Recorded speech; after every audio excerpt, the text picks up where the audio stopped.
시간 사랑하는 주님을 예배하기 위해 모신 우리 성도님들 환영합니다. 우리 다 같이 기도하겠습니다. 아버지 하나님 참으로 감사드립니다. 귀한 주일 허락하여 주시고 저희들로 하여금 주 앞에 예배드릴 수 있도록 은혜 베푸시며 참으로 감사드립니다. 오직 주님만 영광받아 주시옵소서. 예수님의 이름으로 기도합니다. 아멘.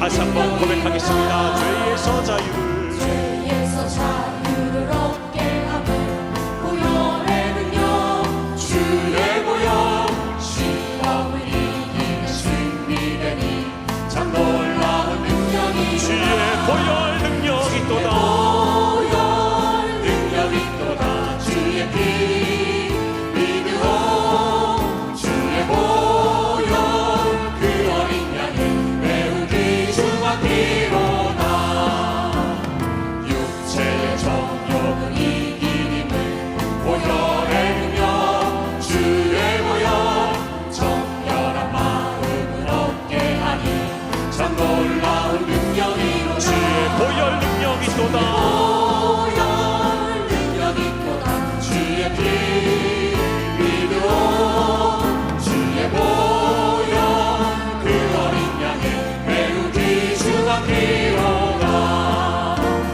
눈보다 더 희게 밝히는 것 보혈의 능력 주의 보혈 부정한 모든 것 밝히시니 참 놀라운 능력 주의 보혈 능력이 또다 보혈 능력이 또다 주의 피 믿으오 주의 보혈 그 어린 양을 매우 귀중하기로다 구주의 복음을 전할지고 보혈의 능력 주의 보혈 날마다 나에게 찬송 주니 참 놀라운 능력이로다 주의 보혈 능력이 또다 보혈 능력이 또다 주의 피 믿으오 주의 보혈 그 어린 양을 매우 주의 보혈 능력이 또다 주의 보혈 능력이 또다 주의 피 믿으오 주의 보혈 그 어린 양을 매우 귀중한 피 주의 보혈 주의 보혈 능력이 또다 주의 피 믿으오 주의 보혈 그 어린 양을 매우 귀중한 피로다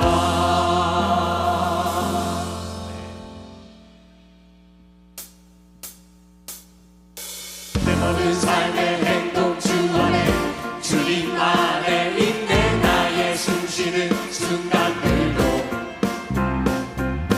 내 모든 삶의 걸음 주 안에 내 길도 주 안에 나의 숨쉬는 순간들도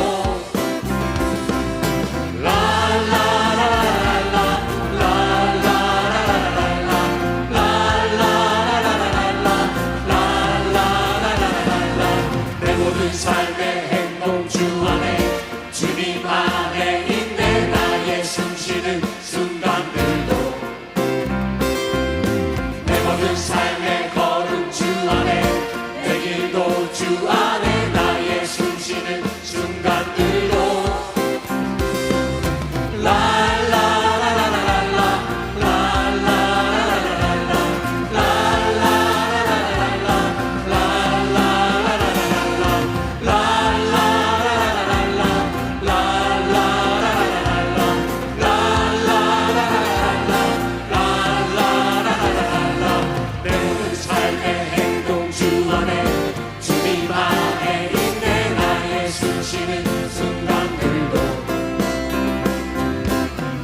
삶의 걸음 주 안에 내 길도 주 안에 나의 숨쉬는 순간들도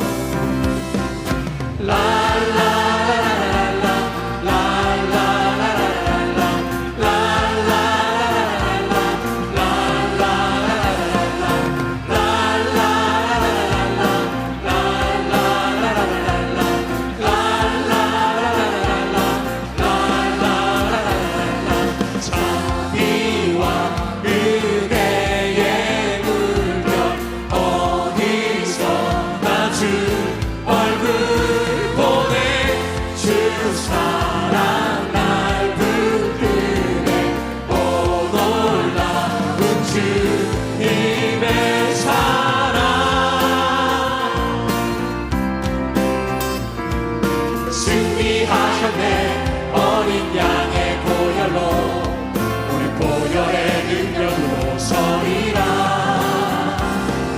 승리하였네 어린 양의 보혈로 주 내게 승리 주시네 승리하였네 어린 양의 보혈로 승리하였네 어린 양의 보혈로 우리 보혈의 능력으로 서리라 승리하였네 어린 양의 보혈로 주 내게 승리 마지막으로 승리하였네 어린 양의 보혈로 승리하였네 어린 양의 보혈로 우리 보혈의 능력으로 서리라 승리하였네 어린 양의 보혈로 주 내게 승리 주셨네 주 내게 승리 주셨네 주 내게 승리 주셨네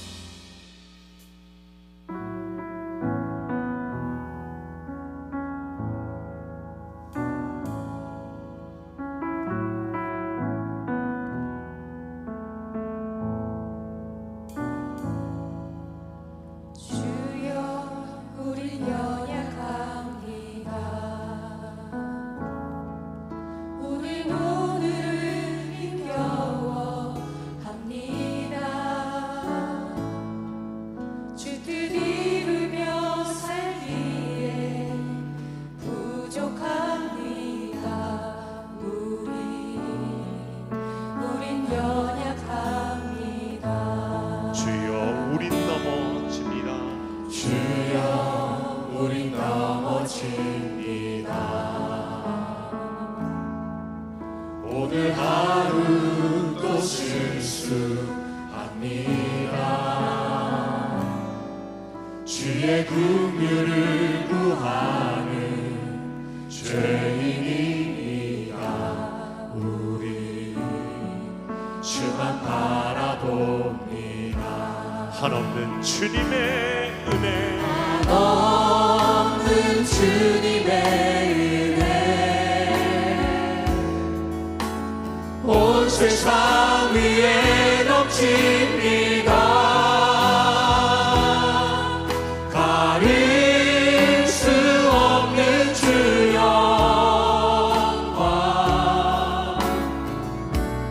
온 땅 위에 충만합니다 주님만 이기리오니 우린 그 길 따라갑니다 그날에 우리 이루신 주는 완전합니다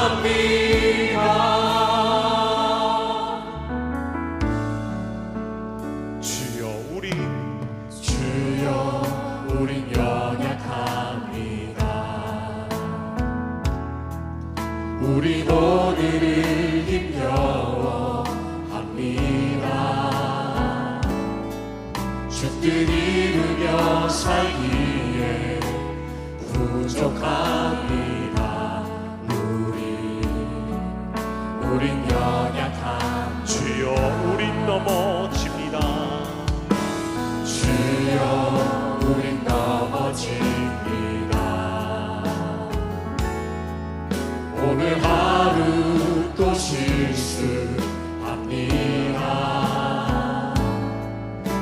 우리의 긍휼을 구하는 죄인입니다. 우리 주만 바라봅니다. 한없는 주님의 은혜 온 세상 위에 넘칩니다. 가릴 수 없는 주 영광 온 땅 위에 충만합니다.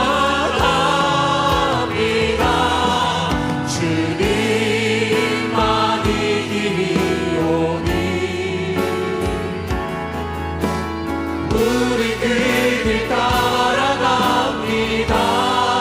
그날에 우리를 이루신 나의 우리를 이루신 주는 완전한 주님은 나의 이라. 산성이시요 나의 요새시라. 주님은 나의 산성 주님은 나의 요새 주님은 나의 소망 나의 힘이 되신 여호와.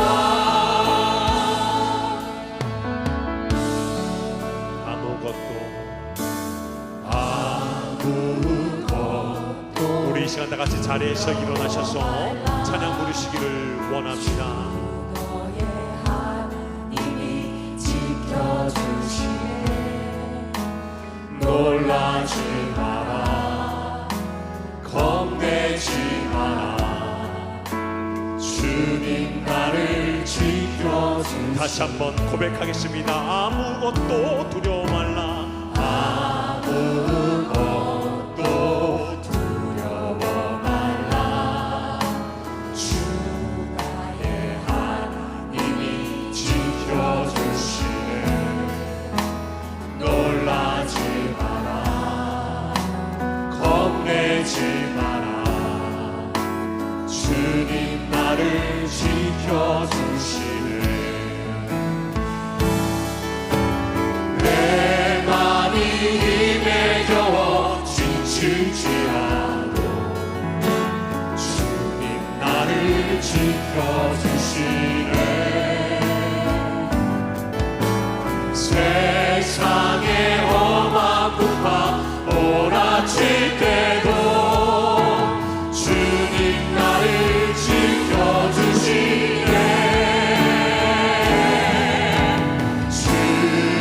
주님은 나의 산성 주님은 나의 요새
나는 전능하신 아버지 하나님 천지의 창조주를 믿습니다.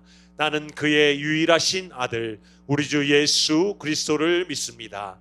그는 성령으로 잉태되어 동정녀 마리아에게서 나시고 본디오 빌라도에게 고난을 받아 십자가에 못 박혀 죽으시고 장사된 지 사흘 만에 죽은 자 가운데서 다시 살아나셨으며 하늘에 오르시어 전능하신 아버지 하나님 우편에 앉아 계시다가 거기로부터 살아있는 자와 죽은 자를 심판하러 오십니다. 나는 성령을 믿으며 거룩한 공교회와 성도의 교제와 죄를 용서받는 것과 몸의 부활과 영생을 믿습니다. 아멘.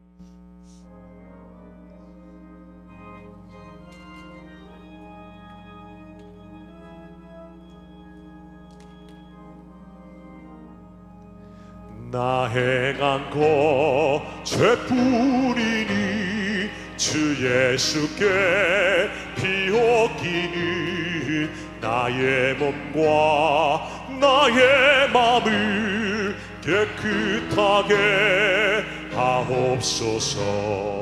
물 가지고 날 씻든지 불 가지고 태우든지 내 안과 바다 닦으사 내 모든 죄 멸하소서.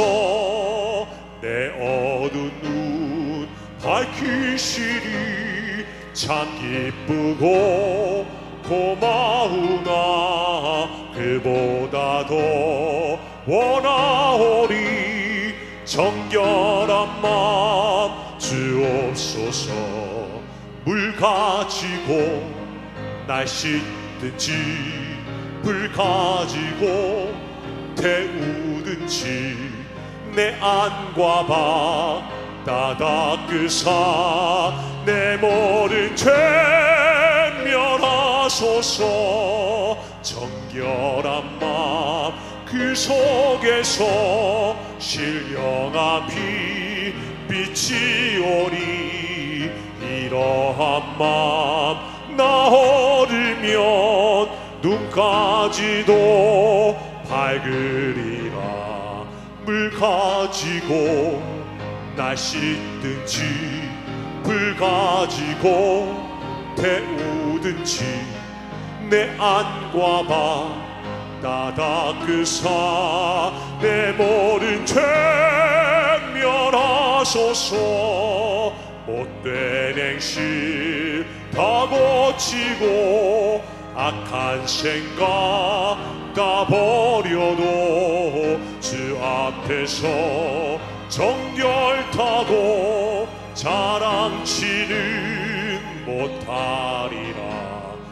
물 가지고 날 씻든지 불 가지고 태우든지 내 안과 바다 닦으사 내 모든 죄 멸하소서.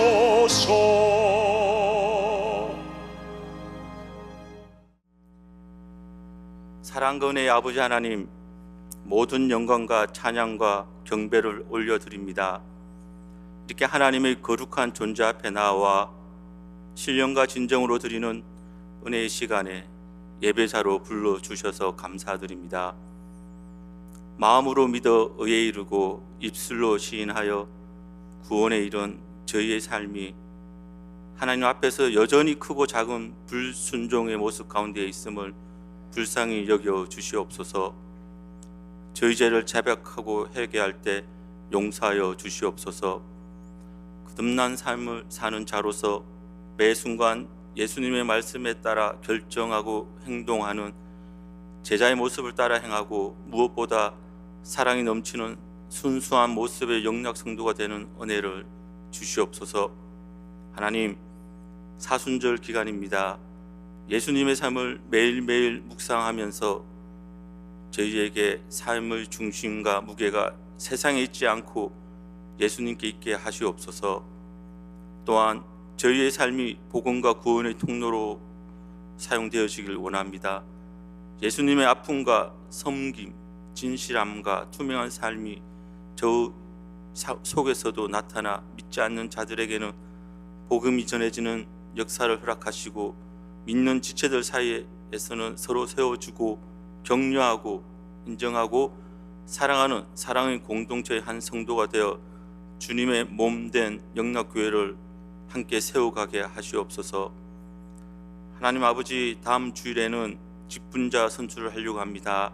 한 분 한 분 다 귀한 분들이지만 하나님의 나라와 교회를 향한 섬김과 이끌어감에 부족함이 없는 자들로 세워주시고, 모든 영락 성도가 기도하는 가운데 진실되고 충성된 자를 뽑을 수 있도록 모든 가정을 지켜주시고 하나님께서 선하게 인도하여 주시옵소서. 주님, 이 시간 다른 장소에서 예배를 드리는 모든 주의 백성과 전 세계에서 복음을 전하는 선교사의 사역 위에 하나님의 크신 은혜와 성령 충만함이 함께하길 기도합니다. 특별히 내일을 책임질 다음 세대 위에 하나님의 강한 손길과 역사하심을 간구합니다. 그리하여 다음 세대가 세상의 목적과 방향을 따라가지 않고 오직 예수, 오직 말씀에 의해 내일을 준비할 수 있게 도와주시옵소서. 세계 곳곳 복음의 최전선에서 어려운 환경과 조건에서도 주님의 사랑과 진리를 전하는 선교사에게도 주님 역사하시어 복음을 모르는 많은 영혼들이 구원받는 큰 기쁨을 갖게 하시옵소서. 주님, 육신의 고통 가운데 있는 모든 성도들에게 예수님의 능력의 손으로 어루만져 주시고 나음을 허락하시고 고통도 사라지게 하시옵소서. 마음에 상처가 있고 낙심한 성도에게는 새하늘과 새 땅의 소망과 위로를 주시옵소서. 특별히 모든 영락 성도가 중보기도 제목들을 가지고 합심하여 간절히 쉬지 않고 기도할 때 하나님의 역사하심과 살아계심을 경험하는 은혜를 주시옵소서. 은혜와 성령이 충만한 예배를 위해 알게 모르게 수고하시는 모든 자들에게 큰 복을 함께 하시고, 특별히 말씀을 전하시는 영치호 목사님을 영육의 강건함으로 지켜주시고 하나님의 살아있는 말씀을 대면하는 데 부족함이 없도록 지켜주셔서 그 선포되는 하나님의 말씀을 통해 우리가 깨어지고 변화되고 그 말씀대로 살며 전하는 자가 되기를 간절히 기도합니다. 이 모든 말씀을 우리 죄를 위해 십자가에서 돌아가시고 부활하신 예수 그리스도 이름으로 기도합니다. 아멘.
주의 길을 선택하리. 빛 가운데로 걸으리. 주님을 크게 보는 믿음 가지고 세상에 나타내리라. 놀라운 주의 사랑을. 주의 꿈을 안고 일어나리라. 선한 능력으로 일어나리라. 이 땅의 부흥과 회복 바로 나로부터 시작되리. 주의 꿈을 안고 일어나리라. 선한 능력으로 일어나리라. 이 땅의 부흥과 회복은 바로 나로부터 시작되리.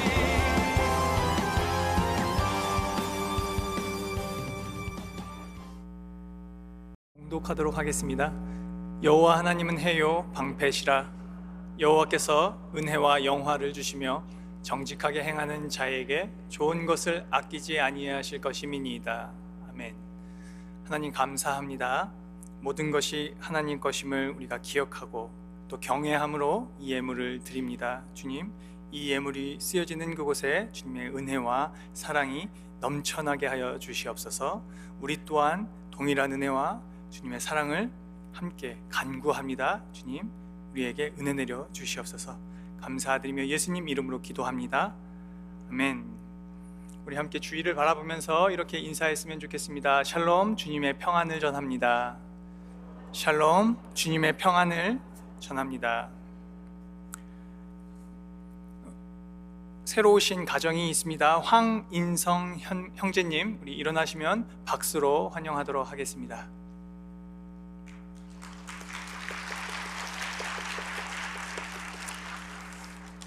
한 가정 더 있습니다. 정샘, 정애린 가정입니다. 환영합니다. 예배 후에 점심 식사와 또 새가족반이 준비되어 있습니다. 새가족분의 안내를 따라 참여하시면 되겠습니다. 오늘 순모임 새가족반 그리고 오후 학교가 계속 진행 중에 있습니다. 순모임 후에 권사회 원례회가 작은 부엌에서 있습니다. 많은 권사님들의 참여 바랍니다. 23일 주일 1부 예배 후에 그리고 2부 예배 후에 직분자 선출을 위해서 공동의회가 있습니다. 기억하시고 예배 후에 남아 계시면 되겠습니다. 당회 안수집사의 간담회가 다음 주일 순모임 후에 중등부실에서 있습니다. 돌아오는 토요일 나무가지치기가 있습니다. 많은 참여 바랍니다. 간단한 작업복 그리고 개인 장비가 있으시면 챙겨와 주시면 되겠습니다. 4월 5일 토요일 영락 선교 바자가 있습니다. 이를 위해서 김치병을 계속 도네이션 받고 있습니다. 그리고 형제님들의 많은 도움이 필요합니다. 매주 토요일 선교 바자 전에 음식을 계속 판매 중에 있습니다. 11시부터 4시까지 문화센터 앞에 부엌에서 판매하고 있습니다. 학습 세례 그리고 유아 세례 계속 신청받고 있습니다. 신청은 사무실에서 하시면 됩니다. 1:1 제자 양육 동반자 과정을 모집 중에 있습니다. 중고등부 오후학교 프로그램 중에 보드게임이 새로 만들어졌습니다. 우리 자녀들에게 알려주시면 감사하겠습니다. 3월 29일 1일 교사학교 세미나가 준비 중에 있습니다. 교사분들과 그리고 교사에 관심 있으신 분들은 많은 참여 바랍니다. 여름에 있을 여름 성경학교 스테이션 리더를 모집 중에 있습니다. 임현주 전사님께 컨택하시면 되겠습니다. 4월 12일 토요일 7시에 선교 음악회가 준비 중에 있습니다. 고등부에서 교사 1명 그리고 유년부에서 교사 2명 모집합니다. 주일 주차관리 봉사자 모집 중에 있습니다.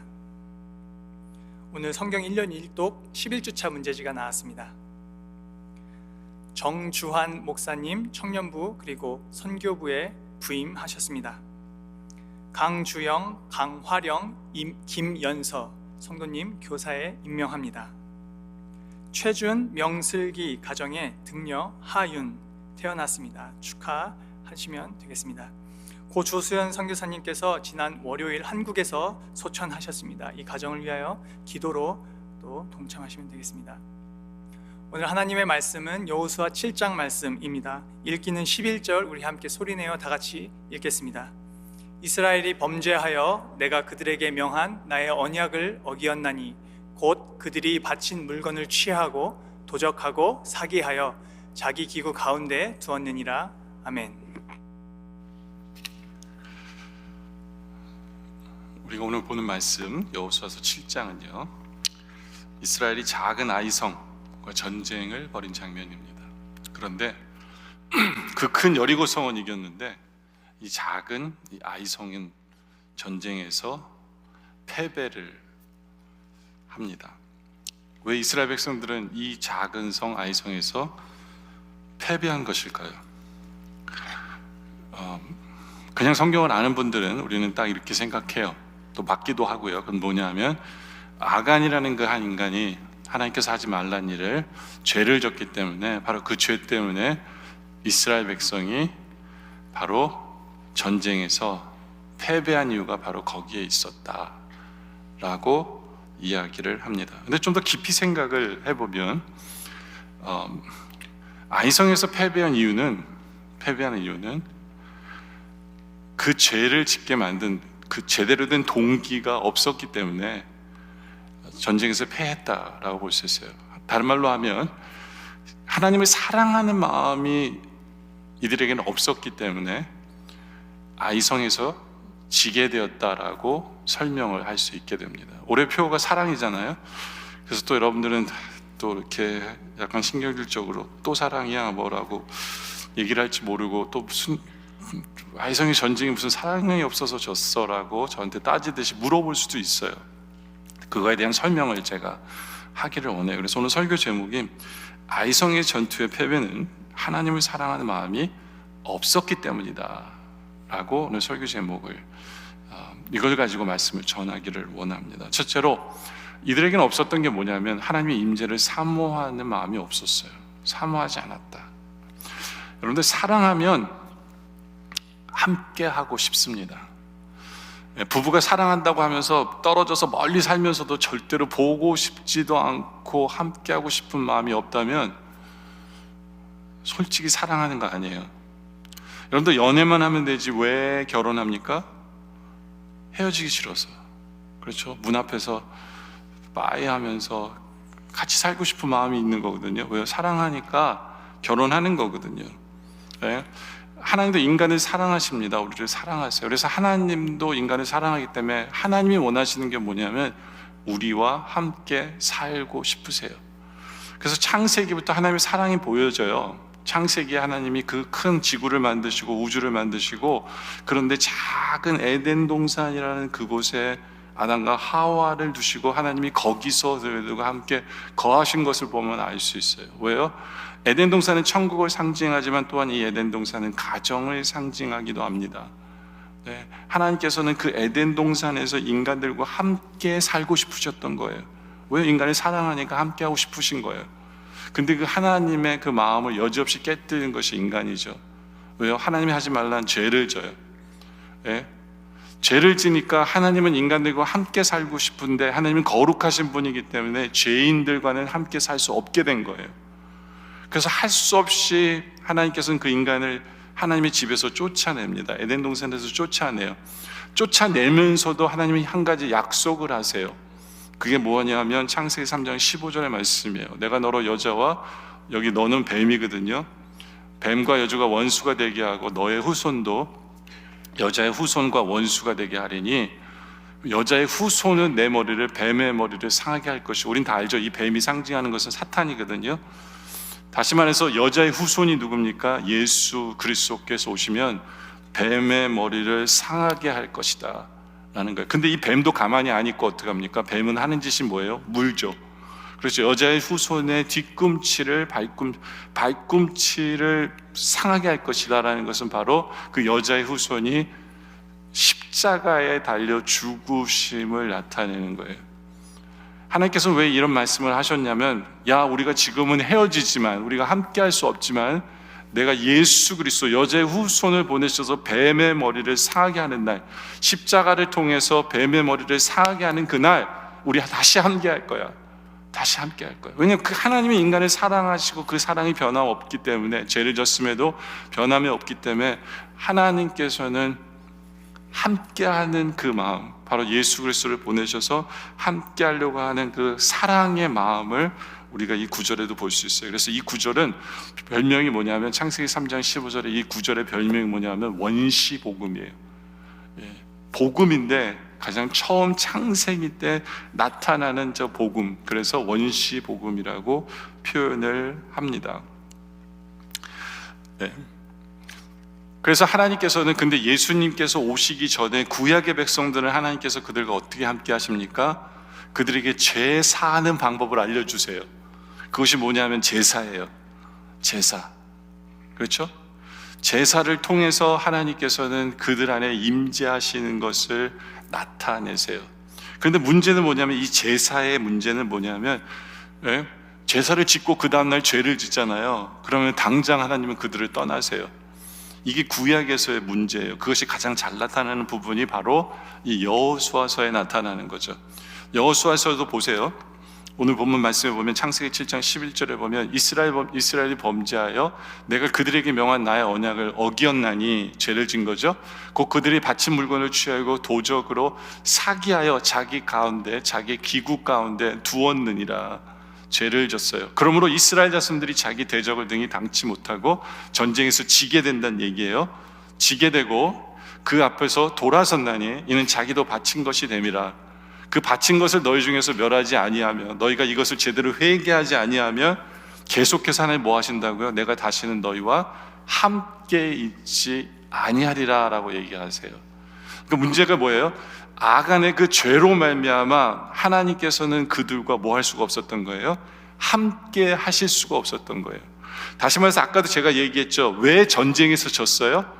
물론 아간이 죄를 져서 그래요. 근데 전쟁에서 진 가장 근본적인 이유는 뭐냐면 하나님이 함께하지 않았기 때문에 진 거예요. 하나님이 함께하지 않았기 때문에. 인간이 죄를 지면 어떤 문제가 발생을 하냐면 하나님이 함께하실 수가 없어요. 그게 구약의 문제였어요. 인간이 죄를 지면 하나님이 함께하실 수가 없으니까 승리할 수가 없는 거예요. 근데 왜 인간은 죄를 그렇게도 질까요? 왜 아무런 생각 없이 인간은 왜 그렇게 죄를 질까요? 그 이유는 바로 하나님의 임재에 대한 사모함이 없기 때문에 그래요. 하나님의 임재에 대한 사모함이 없기 때문에 졌다가 회개하면 되지라고 생각하는데 문제가 있는 것입니다. 그 이스라엘 백성들도 마찬가지예요. 그들은 그냥 죄를 짓고 안 짓고는 어떤 면에서는 율법적이라고 생각하고 죄 때문에 야단 맞으면 되지 이렇게 생각할지 모르지만 그 죄의 가장 안 좋은 부분은 뭐냐 하면 바로 하나님의 임재를 끊어버리는 거예요. 하나님의 임재를 끊어버리는 거죠. 다시 말해서 죄를 짓는 그 인간의 근본적인 마음 안에는 하나님을 사랑하는 마음이 없는 거예요. 하나님을 사랑한다면 당연히 우리의 마음속에 뭐가 있어야 돼요? 하나님과 함께 하고픈 마음이 있어야죠. 하나님의 임재 속에 살고 싶은 마음이 있어야 돼요. 근데 그 마음이 없기 때문에 죄를 짓는 거예요. 그렇기 때문에 우리가 하나님을 사랑하는지 안 사랑하는지를 어떻게 아느냐 하면 그 죄 앞에서 인간의 모습을 보면 쉬워요. 어떤 인간이 죄를 지고 있는데 하나님께서 너 그런 죄 지면 안 돼, 너 회개해야 돼 라고 했는데 그 인간이 또 잔소리 하시네 또. 근데 안 들을 수 없고, 왜냐하면 안 들으면 날 또 야단 칠 테니까 할 수 없이 그래 죄를 끊어야 되는데, 바로 이러한 자세를 하나님과 관계를 갖고 있는 사람은 하나님 사랑하는 게 아니에요. 하나님 사랑하는 게 아니에요. 그런 사람은 그 죄를 회개하고 죄를 그만뒀어도 나중에 보면 또 그 죄 짓고 있어요. 왜냐하면 세상을 사랑하기 때문에, 세상의 쾌락을 사랑하기 때문에 그냥 넘어갈 수밖에 없어요. 왜냐하면 그 마음은 하나님의 사랑이 없기 때문에 죄를 짓는 거예요. 하나님을 사랑하는 마음이 없기 때문에. 그러니까 여러분들 스스로가 한번 물어보셔야 돼요. 나는 정말 하나님을 사랑하고 있는가? 내가 정말 하나님을 사랑한다면 하나님의 임재를 사모하고 있어야 된다라는 거죠. 그리고 하나님의 임재를 위해서 죄를 미워하고 있는 사람이 바로 하나님을 사랑하는 사람이에요. 근데 구약에서는 죄를 지면 하나님께서 떠나요. 바로 그렇죠. 그것이 가장 잘 나타나는 부분 중에 하나가 뭐냐면 사울 왕이었어요. 사울 왕에게는 성령이 들어와 있었어요. 근데 사울이 죄를 짓자 바로 어떤 현상이 벌어지냐면 떠나요. 그게 사무엘상 16장 14절에 보면 여호와의 신이 사울에게서 바로 떠나고요. 떠나자마자 거기에 누가 이렇게 그 자리를 차지하냐면 악신이, 사탄이 그를 번뇌케 앉으라. 사탄이 들어와서 그 자리를 차지하는 모습을 되게 돼요. 이게 바로 구약의 모습이에요. 죄를 지면 하나님 떠나세요. 그리고 엉뚱한 게 들어와서 그 자리를 차지한다라는 거예요. 그렇다면 신약에 있어서 예수님 이유는 어떨까요? 예수님 이유는 어때요? 죄를 지면 성령이 바로 떠나세요? 아니에요. 왜냐하면 약속이 있어요. 요한복음 14장 16절에 보면 내가 아버지께 구하겠으니 그가 또 다른 보혜사, 이게 성령님이잖아요. 성령님을 너에게 주사. 근데 성령님이 들어오시면 어떻다고요? 언제까지 있어요? 영원토록 너희와 함께 있게 하신다는 거예요. 우리가 죄를 짓든 말든 안 떠나요. 우리 안에 들어오신, 내가 예수를 믿는 그 순간 내 안에 들어오신 성령님은 안 떠나고 영원히 우리와 함께 하세요. 그럼 여러분들은 그렇게 얘기할 수 있네. 우린 죄를 져도 되네 라고 생각할지 모르지만, 이 죄의 문제가 뭐냐 하면, 죄의 문제, 성령님은 나를 안 떠나세요. 내 안에 임재하게 계세요. 내 안에 계세요. 그런데 문제가 뭐냐면, 죄를 짓는 그 순간, 우리도 죄를 짓는 그 순간 성령님의 역사하심이 체험되지 않게 만드는 것이 뭐냐면 바로 죄라는 거예요. 하나님과 아름다운 교제의 관계를 이루고 있는 거기에 브레이크를, 인터피어를 하는 게 뭐냐면 바로 죄예요.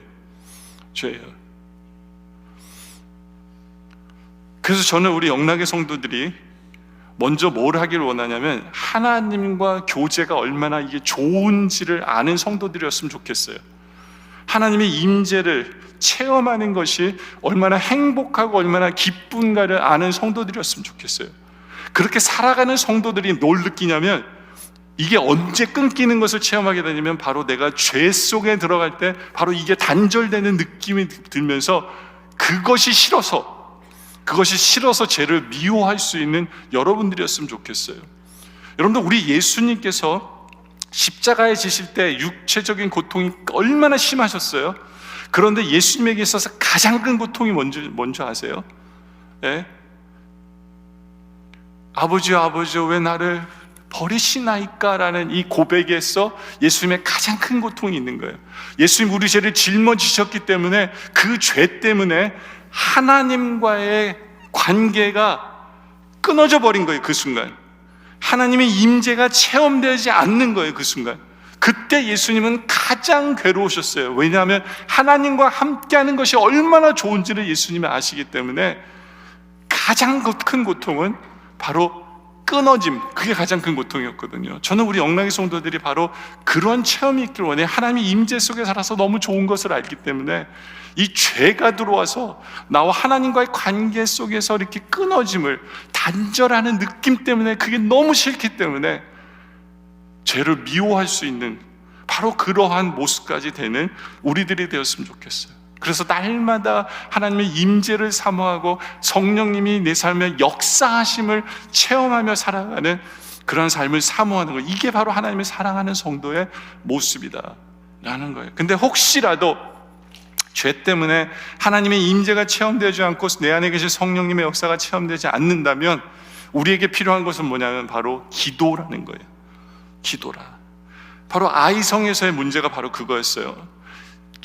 아이성과 이스라엘이 전쟁을 했을 때 졌잖아요. 졌을 때 여호수아가 느낀 게 뭐냐면, 하나님 왜 이 전쟁에서는 우리와 함께 하지 않으셨습니까? 하나님의 임재의 체험이 끊긴 거거든요. 그래서 여호수아가 하나님 앞에 그것을 체험하면서 그 다음 단계로 여호수아가 한 게 뭐냐면 하나님 앞에 엎드려진 거예요. 기도였어요. 기도. 그래서 여호수아서 7장 6절에 여호수아가 옷을 찢고, 그렇죠? 이스라엘 장로들과 함께 궤 앞에 땅에 엎드려서 하나님 앞에 기도합니다. 기도해요. 예. 여러분들, 우리도 마찬가지예요. 하나님의 역사가, 성령의 역사하심이 체험되지 않고 하나님의 임재가 체험되지 않는다면 우리에게 필요한 것은 이 기도예요. 하나님 앞에 기도하세요. 하나님의 역사 속에서, 하나님의 임재 속에서 살아가고 싶습니다. 날마다 매일매일의 삶 속에 주님과 동행하는 삶을 내가 경험하며 살아가기를 소원합니다. 기도하세요. 때 우리 하나님 응답하세요. 여호수아가 엎드렸을 때 오늘 말씀 10절에 보니까 여호와께서 여호수아에게 이르시되 야 여호수아야 일어나라. 하나님의 임재가 끊겼다고 생각했는데 기도했을 때 하나님이 찾아오셔서 얘기하세요. 일어나. 어찌 이렇게 엎드렸느냐. 일어나. 하나님의 임재하심이 체험되어지는 거죠. 여러분들 정말 하나님을 사랑하십니까? 그렇다면 하나님과 교제하기를 날마다 소원해야 돼요. 하나님과 함께하는 것이 우리의 소원이어야 진정으로 하나님을 사랑하는 사람이다 라는 거죠. 두 번째, 하나님의 영광을 신경 쓰지 않는 것이 문제다 라는 거예요. 오늘 말씀 7장 4절에 보면 백성 중 3,000명을 그리로 올라갔다가 아이사람 앞에서 도망을 합니다. 전쟁에서 성이 하도 적기 때문에 3,000명만 데리고 가도 이길 수 있다라고 생각한 거예요. 하나님이 함께 하시면 뭐 3,000명이든 100명이든 왜 못 이기겠어요? 그런데 아이사람이 그들의 36인을 죽였어요. 3,000년 중에 전쟁에서 여러분들 36명 죽는 건 솔직히 아무것도 아니에요. 특히 옛날의 전쟁에서는. 그런데 이스라엘 백성은 처음 겪는 거예요. 전쟁에서 이렇게 지는 것이 처음이었어요. 그러니까 성문 앞에서부터 스바리까지 쫓아서 내려가는 비탈에서 쳤으므로 백성의 마음이 녹아 물같이 되어집니다. 전쟁에서 지게 된 거예요.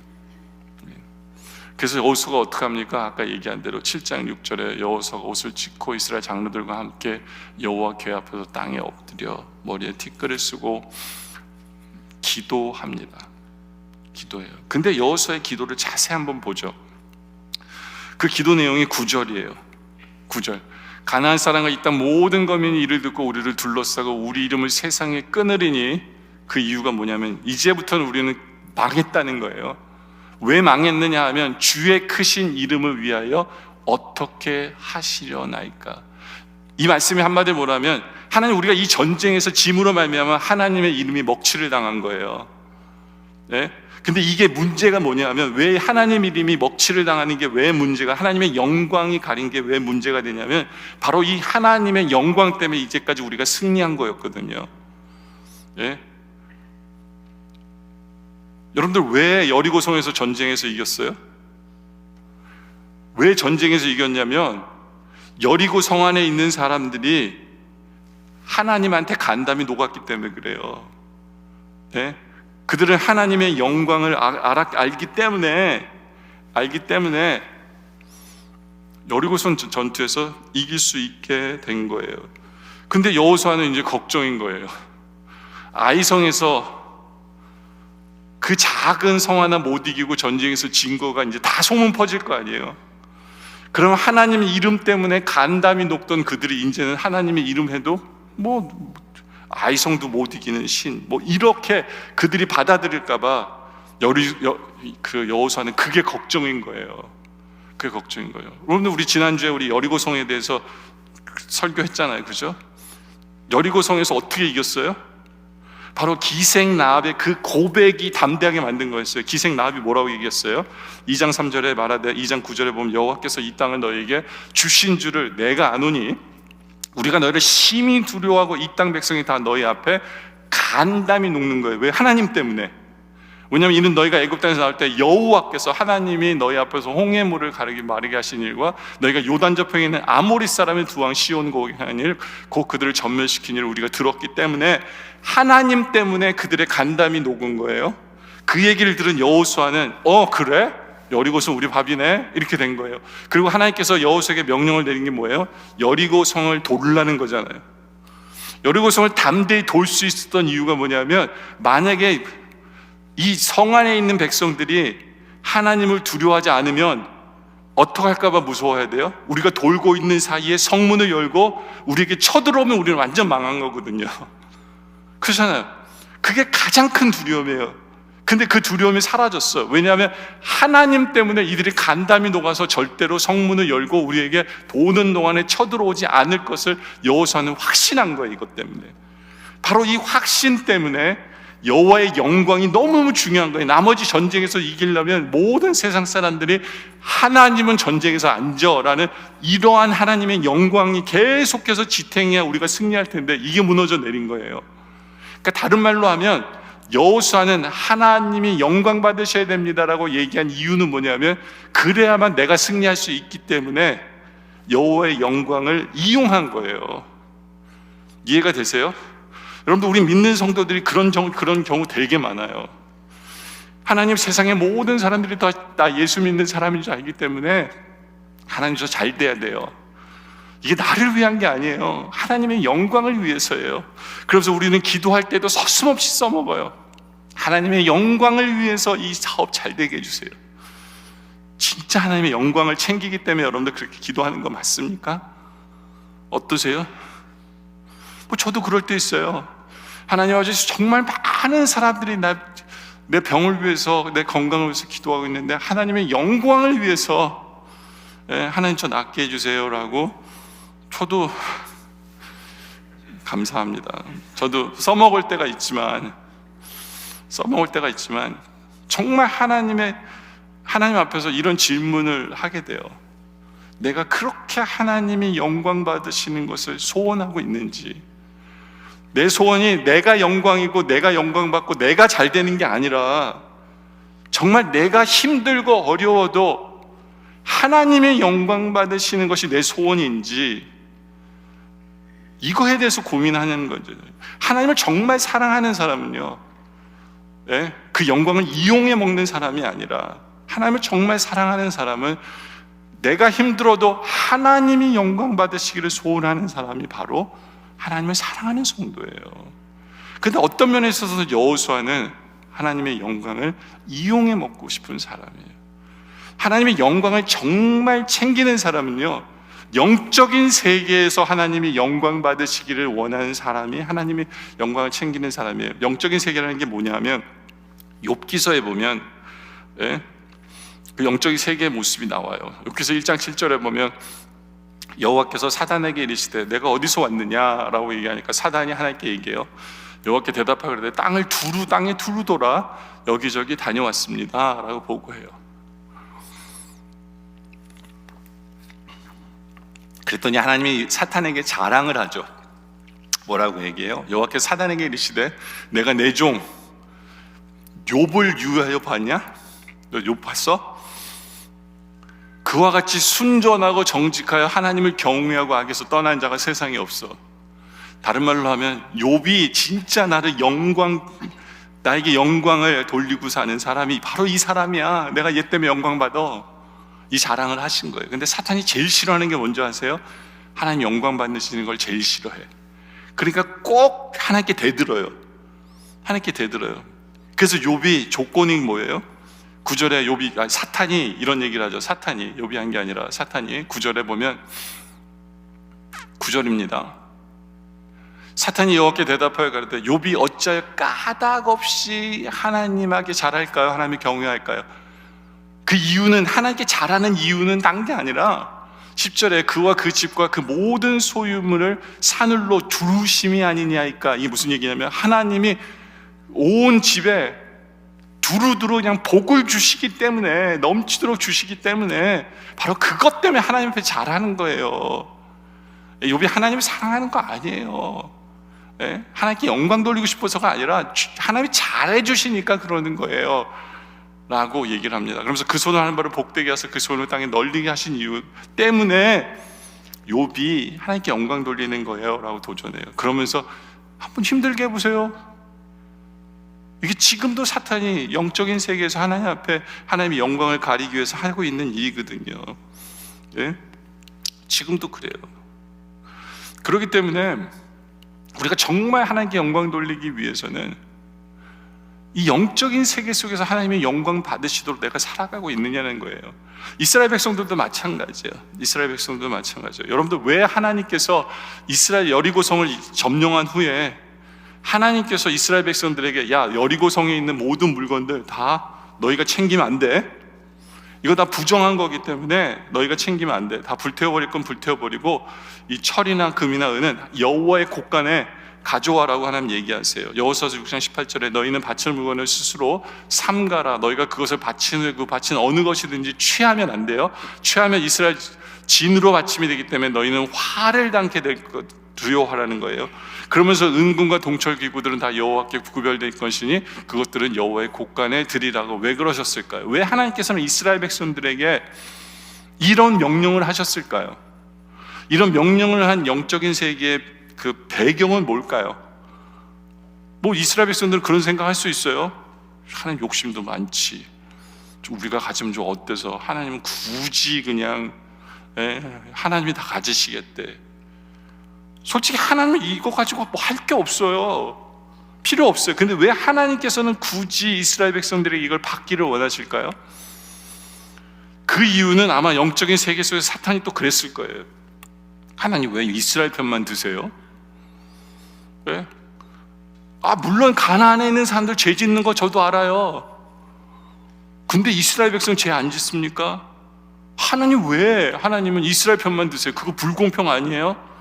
라고 하나님 앞에 기어오르기 때문에 하나님께서 보여주고 싶으신 거예요. 뭘 보여주고 싶은 거예요? 야, 저들은 달라. 봐, 여리고성에 있는 물건들,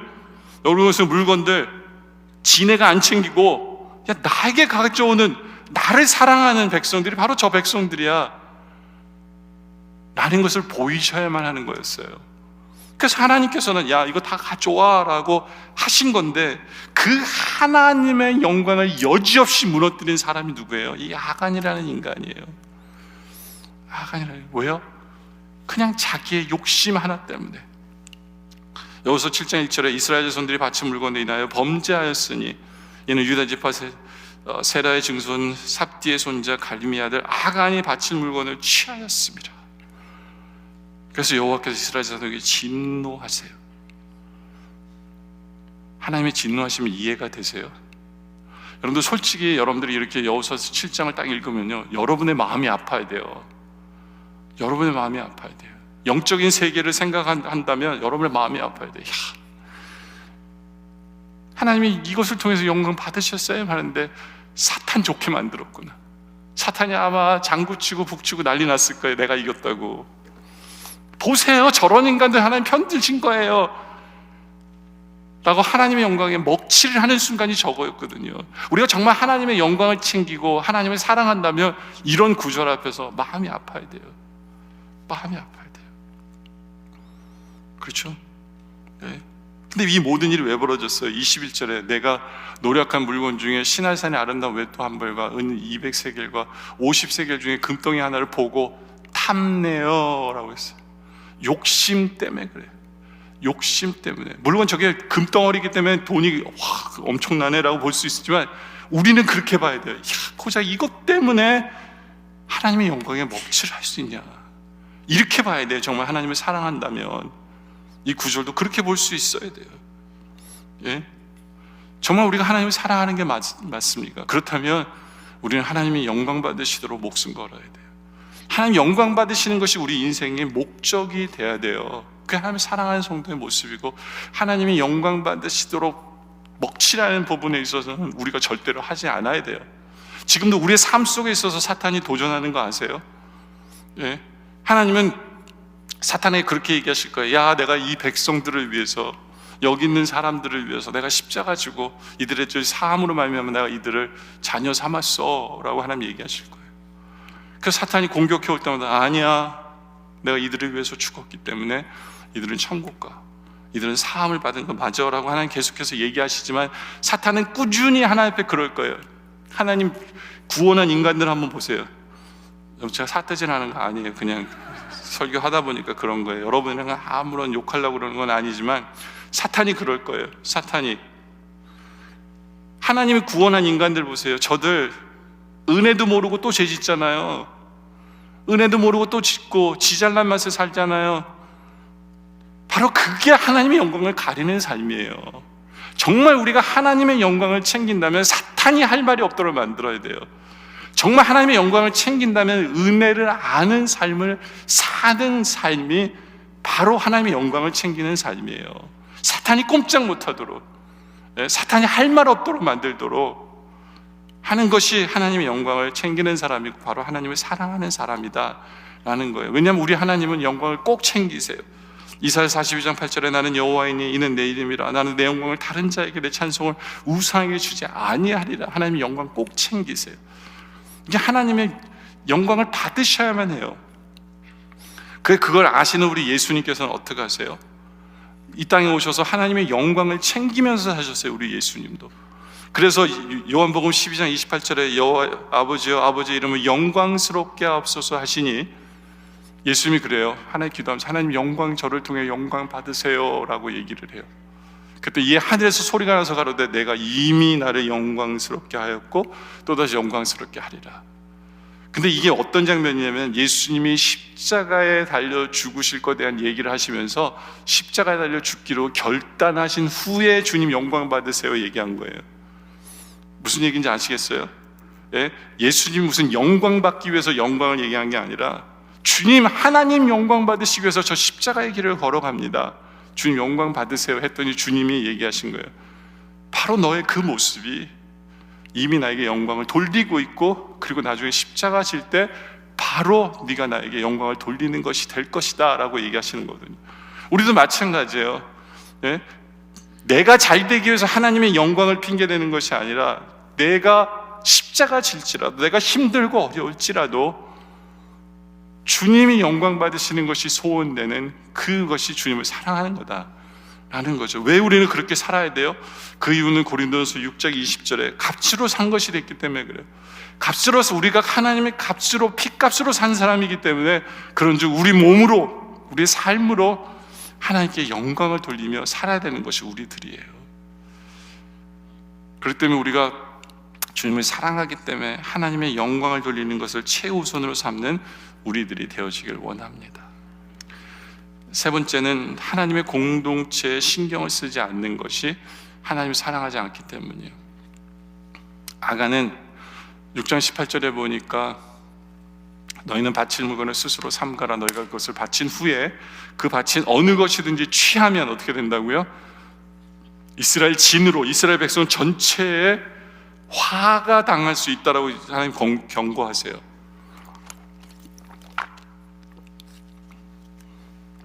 그러니까 아간도 알았어요.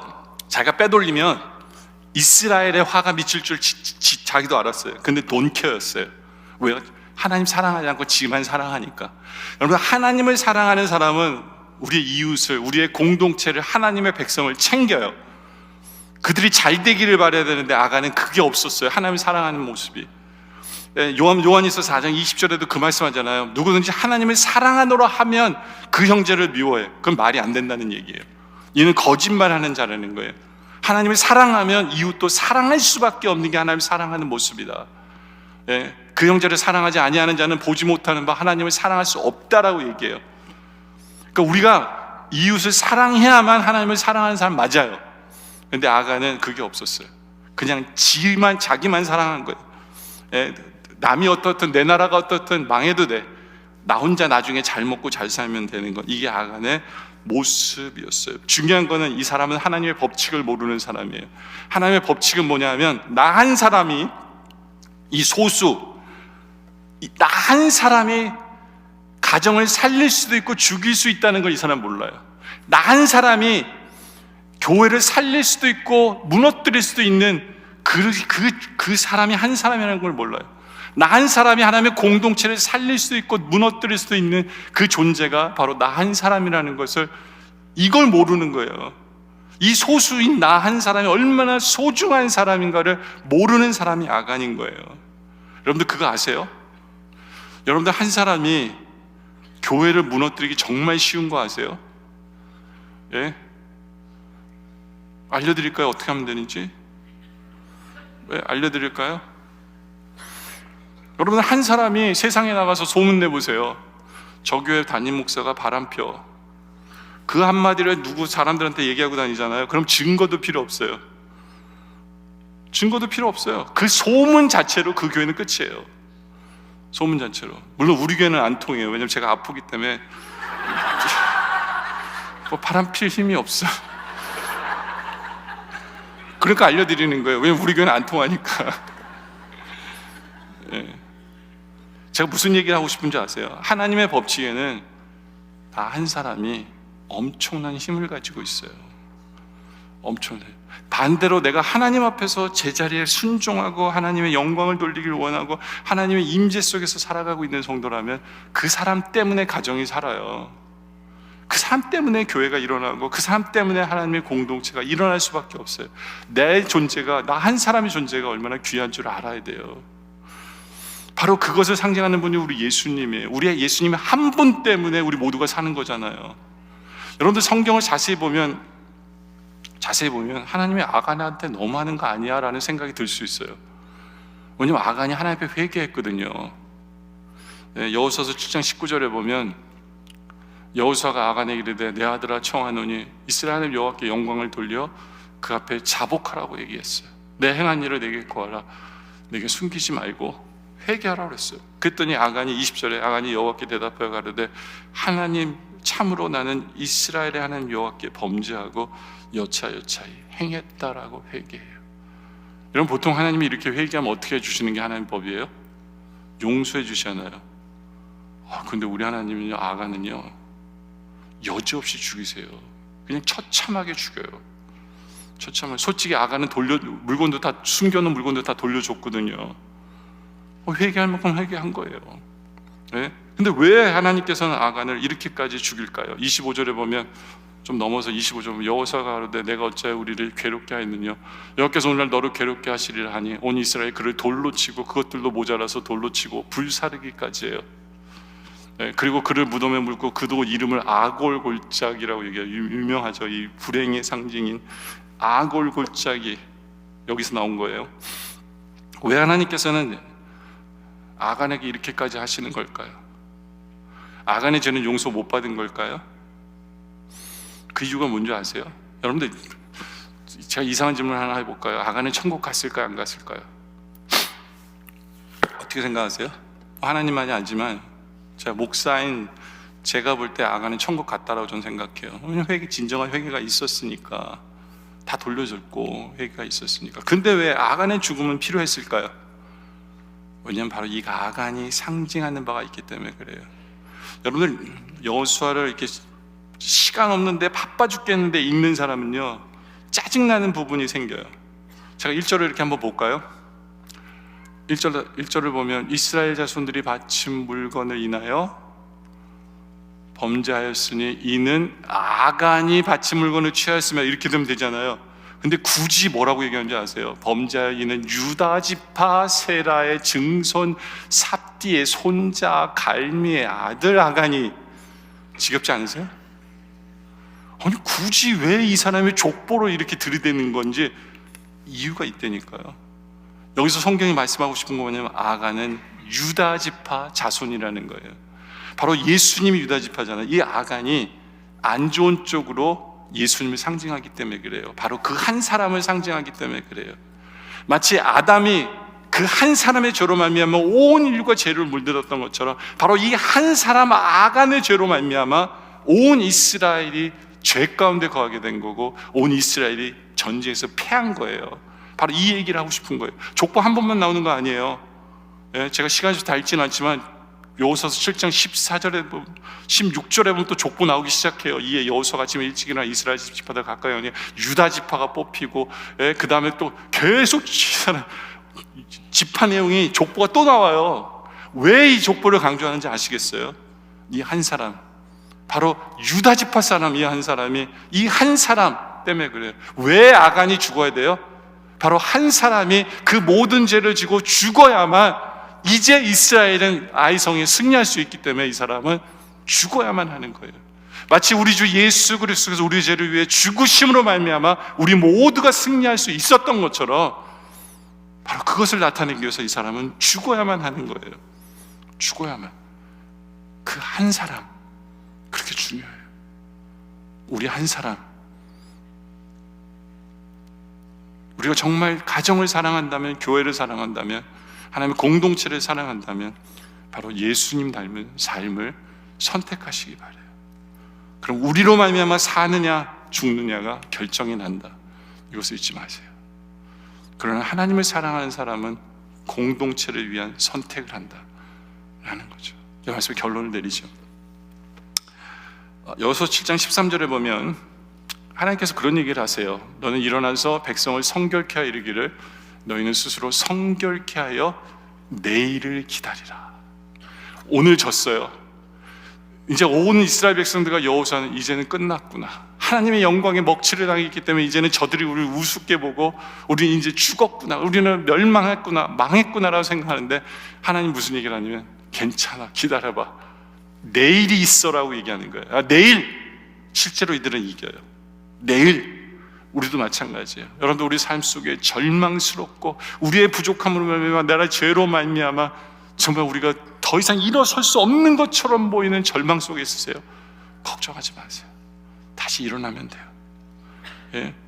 이제는 정말 하나님을 사랑하는 마음으로 하나님의 임재를 사모하는 우리들이 되어지길 원해요. 죄가 그 임재를 끊어버린다는 것을 깨달으면서 죄를 멀리하고 죄를 미워하고 임재를 사모하며 정말 하나님의 영광을 나를 위해서 써먹는 게 아니라 내가 힘들고 어려울지라도 하나님의 영광 받으시기 위해서 그 길을 선택하는 바로 그 마음, 그리고 나 한 사람이 얼마나 중요한지를 깨달아서 이 선택이, 주님을 향한 이 선택이 우리 가정을 살리고 교회를 살리고 공동체를 살린다는 것을 알기에 바로 공동체를 선택하는 바로 그 삶을 통해서 이제는 내일은 마치 이스라엘 백성들이 아이성을 점령했던 것처럼 바로 승리를 간증하며 살아가는 여러분들 되어주시길 주님의 이름으로 축원합니다. 기도드리겠습니다. 주님, 세상을 바라보면, 우리의 삶을 바라보면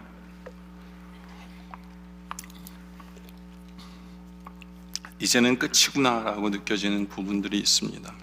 그러나 내일이 있음을 알려주시며 감사합니다. 다시 한 번 더 주님을 사랑하는 마음으로 일어서라고 말씀해 주시며 감사합니다. 하나님, 간절히 바라기는 우리 영광의 성도들 주님의 임재가 이미 체험되어져서 이것만큼 좋은 게 없게 하여 주시옵소서. 그걸 끊는 죄를 미워하게 하여 주시옵소서. 그래서 주님의 임재를 사모하기에 기도로 나오며 찬양으로 나오는 우리들 되게 하여 주시옵소서.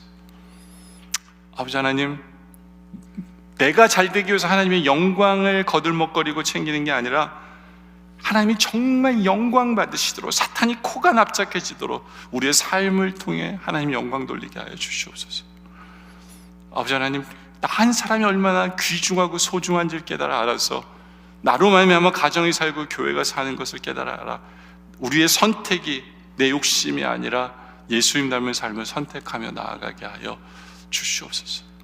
그리하여 내일은, 지금은 넘어졌지만 내일은 승리를 간증할 수 있도록 역사하여 주시옵소서. 예수님의 이름으로 기도드립니다. 아멘. 다 같이 일어나셔서 찬송하시겠습니다.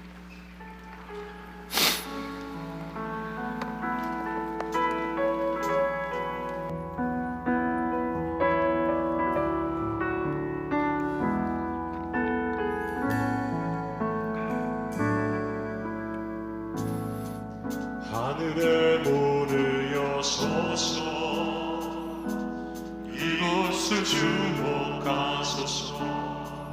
주를 향한 노래가 꺼지지 않으니 하늘을 보고 보소서. 이곳에 임재하소서. 주님을 기다립니다. 기도의 향기가 하늘에 가리니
우리 주 예수 그리스도의 은혜와 성부 하나님 아버지의 크고 놀라우신 사랑하심, 또 성령님의 감동, 교통하심과 역사하심이 이제 주님을 사랑하기에 주님의 임재를 사모하며 주님을 영광 받으시기를 소원하며 부족한 우리들이지만 우리들이 가정을 세우고 교회를 세우며 이웃을 세울 수 있는 그런 귀한 존재라는 것을 깨달아 예수님 닮은 삶을 살아가기를 소원하는, 그래야 내일을 승리로 간증하기를 소원하는 우리 영락의 성도님들과 또한 예수로서 구주로 접한 모든 성도님들 머리머리 위에 우리 주 오시는 그날까지 영원토록 함께 하시기를 간절히 축원하옵나이다.